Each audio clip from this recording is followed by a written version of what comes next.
Hello and welcome to this, unfortunately, breaking episode of the WrestleTalk news because Fightful have just reported Jeff Hardy has been released by WWE. This comes off the back of Jeff Hardy wrestling at a house show last Saturday where he was tagging with Drew McIntyre and Xavier Woods against the Bloodline, Roman Reigns and the Usos. And fan footage emerged of that over the weekend of Jeff appearing sluggish, was the word that PW Insider used in their wrap-up. Watching the footage back, he is quite slow in parts. At one part, he just falls over, kind of separate to a normal wrestling spot would have you fall over. And then he makes the tag to Drew McIntyre. Drew McIntyre runs roughshod on everybody. And you can see Jeff Hardy leave over the barricade in the crowd and try to walk out through the crowd. And then a security guard runs after him, jumps into the crowd, gets him back. PW Insider said following that incident, Jeff Hardy was sent home over the weekend and he was replaced on the next day's house show event by Rey Mysterio. Now, Jeff Hardy's had lots of troubles in his life, quite famously one of the most unprofessional moments in all of wrestling, which was the Victory Road 2011 TNA pay-per-view with Sting, where he went to the ring inebriated. And he has, recently, as of October 2019, was charged with driving while impaired, a DWI. And Jeff was sort of removed from WWE following that. Matt Hardy, thankfully, his brother, said on a live stream earlier this week following those stories that Jeff was at home and he was okay and he was fine. But then he did say it's not his place to say any more on Jeff's situation. Fightful Select, though, in breaking the release of Jeff Hardy's story, WWE yet hasn't officially announced it in one of their WWE.com articles, that they say that WWE offered Jeff Hardy help and rehab. WWE are very good at this. If someone's got sort of addiction troubles like that, they always offer them a rehab program. Even if you are long gone from the company and say you worked for WWE 10 years ago and now you're experiencing addiction issues, they will pay for you to go to rehab. It's one of the better parts of WWE for sure.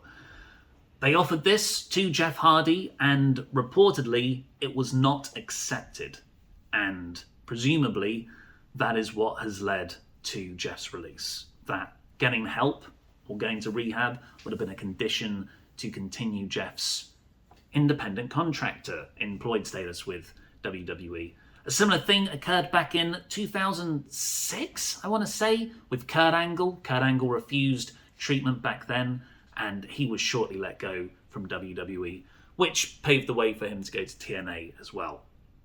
Jeff Hardy only actually just re-signed, really, with WWE last September. So he was just over a year into this 2-year deal, because before then, it was expected he might leave WWE and join his brother Matt in AEW. But Jeff, in interviews that he's said, he had a lot of ideas for things he wanted to do in WWE still.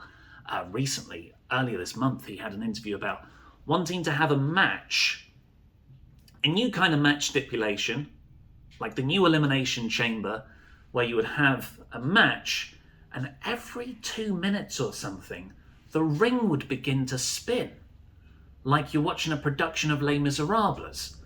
And then it would pick up the speed of the spinning, and people would have to try and wrestle in this.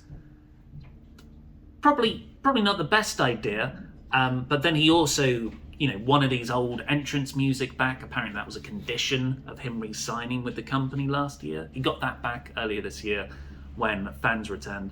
But ultimately he's just been used as a bit part player in WWE.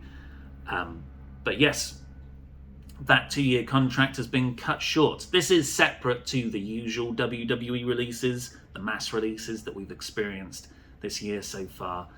This, unfortunately, appears to be the case of someone suffering from addiction issues, and the company not being able to help them, even though help was offered. Hopefully Jeff can now, take some time out or find help elsewhere and overcome whatever struggles he's going through. I don't expect you to see him in Impact or AEW anytime soon. These aren't the late noughties where you could just leave one promotion because of things like this and then turn up in another one the next week and you're celebrated like a hero. People are a bit more sensitive, understandably and rightfully, to these circumstances now. But yeah, rubbish news. Merry Christmas. There's no real bad guy here. It just sucks for everybody. But yeah, jam that jam.